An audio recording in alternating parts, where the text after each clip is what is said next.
Picture this. Your uncle passes away and leaves you $150,000 out of nowhere. No warning, no plan, just a phone call from a lawyer, and suddenly you have more money sitting in your account than you've ever had in your entire life. For about 5 minutes, you feel like every problem you've ever had is about to disappear. Here's what the research actually shows happens next. Within 5 years, a significant portion of people who receive a sizable inheritance have little to nothing left to show for it. Not because they're irresponsible, not because they're bad people, because receiving a windfall without a system is one of the most dangerous financial events a person can experience. And almost nobody warns you about it because on the surface it looks like the opposite of a problem. My name is Colt, and today we're talking about something that sounds completely backwards until you actually understand the psychology behind it. Why getting a large sum of money all at once often makes people financially worse off than if they'd never gotten it at all. If you've ever assumed that a big payday would solve your money problems, stick around because this might change how you think about windfalls completely. Subscribe and hit that like button if you find this useful. Let's start with the actual data, because this isn't speculation. Multiple studies tracking inheritance recipients have found that a large share of people who receive an inheritance see their net worth decline within just a few years of receiving it. Not stay flat, decline below where they started before the money arrived in some cases. This pattern shows up again and again regardless of the amount. Small inheritances get spent quickly. Large inheritances often get spent just as quickly, just on bigger things. So why does this happen? Why does free money so often disappear faster than money people actually worked for? The first reason is something psychologists call mental accounting. Your brain treats money differently depending on where it came from, even though a dollar is a dollar no matter how you got it. Money you slowly earned through years of work feels heavy. You remember the effort it took to get it, so spending it feels costly. But money that arrives suddenly, especially from an emotional event like a death in the family, gets mentally filed in a completely different category. It feels like found money, house money, money that doesn't quite feel real in the same way a paycheck does. This is why people who would never dream of putting $30,000 on a credit card for a vacation will happily spend $30,000 of inheritance money on one without a second thought.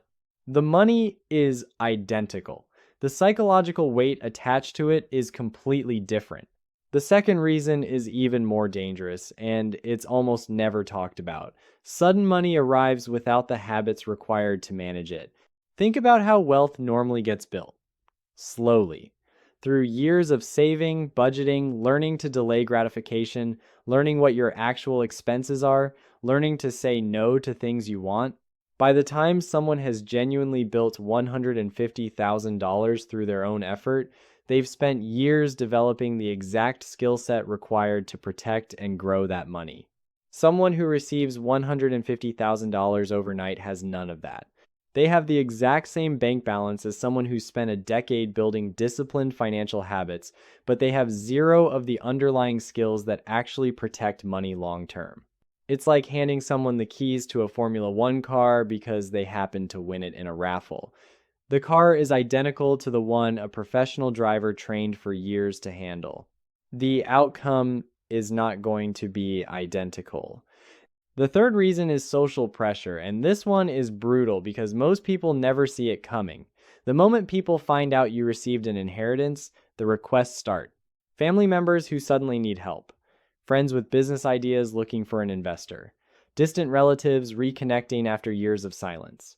Every single person asking has a reasonable sounding story. And turning down family during a moment when you visibly have money creates real social and emotional friction that most people are not prepared to navigate. Without a clear plan in place before the money arrives, people often end up making financial decisions under social pressure rather than financial logic, lending money they'll never see again. Investing in businesses they don't understand because saying no felt impossible, covering expenses for family members because the alternative felt like betrayal. Here's a story that illustrates this perfectly. Meet someone we'll call Diane. Diane inherited $200,000 when her father passed away. She was 34, worked a stable job, and had never had more than a few $1,000s in savings in her entire adult life. In her mind, this money represented security. Finally, within the first year, Diane paid off her brother's credit card debt because he was struggling and family helps family. That was $18,000. She helped her sister with a down payment on a car because her sister's old one had broken down and she desperately needed reliable transportation for work. Another $12,000.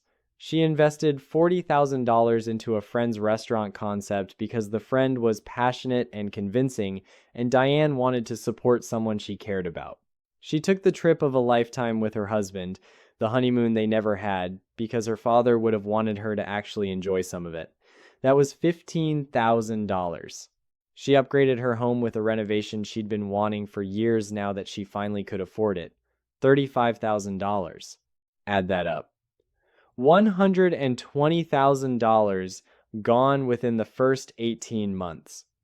Every single decision felt reasonable in the moment. Every single one came from a place of love or genuine need. None of it was reckless in the traditional sense. And yet Diane went from having $200,000 to having $80,000 in under 2 years, with most of that remaining amount now also slowly disappearing into ongoing life expenses because there was never a system in place to protect any of it. 3 years after receiving the inheritance, Diane had less in savings than she did the year before her father passed away because the inheritance had quietly replaced what would have otherwise been years of disciplined saving. And once it was spent, the old habits that would have rebuilt that savings were never developed in the first place. This is the trap. Not greed. Not stupidity. Just an enormous amount of money arriving without a system into a life that had never needed a system before. So, what's the actual fix here? Because this video isn't meant to scare you out of ever wanting financial windfalls. It's meant to prepare you for one in case it ever happens, and frankly, this advice applies just as much to a work bonus or a tax refund as it does to an inheritance. The first move is to do absolutely nothing for 30 days. This sounds almost too simple to be real advice, but it's the single most protective thing you can do. The moment a large sum of money arrives, your emotions are running the show, especially if it's connected to a loss. Park the money in a basic savings account and make zero major decisions about it for a full month. No investments, no loans to family, no big purchases. Just let the emotional intensity settle before any decision gets made. The second move is to decide the framework before you decide any specific use of the money. Not, what should I do with this $200,000? Instead, what percentage goes to immediate financial security? What percentage goes to long-term investing? What percentage, if any, am I comfortable enjoying right now? Setting those percentages in a calm, unemotional moment protects you from making percentage decisions later while standing in front of an emotional family member asking for help. The third move is to get one honest, unbiased financial conversation before making any major commitments. Not a friend with an investment opportunity, not a family member with an opinion.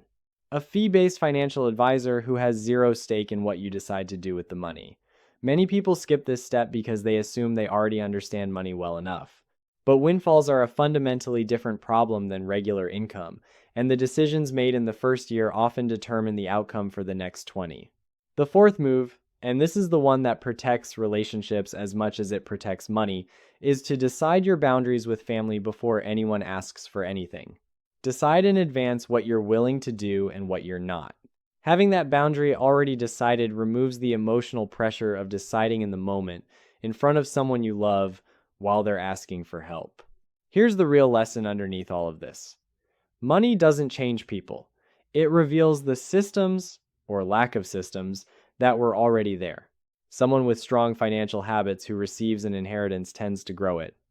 Someone without those habits, who suddenly receives the same amount, tends to lose it, no matter how much they had to begin with. Which means the actual goal isn't to hope for a windfall someday.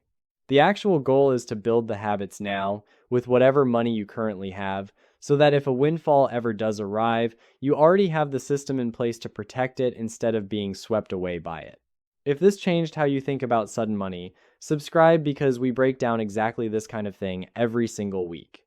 And if you know someone who's expecting an inheritance or a big payout and has no plan for it, send them this video. It might be the most important thing they watch before that money ever arrives.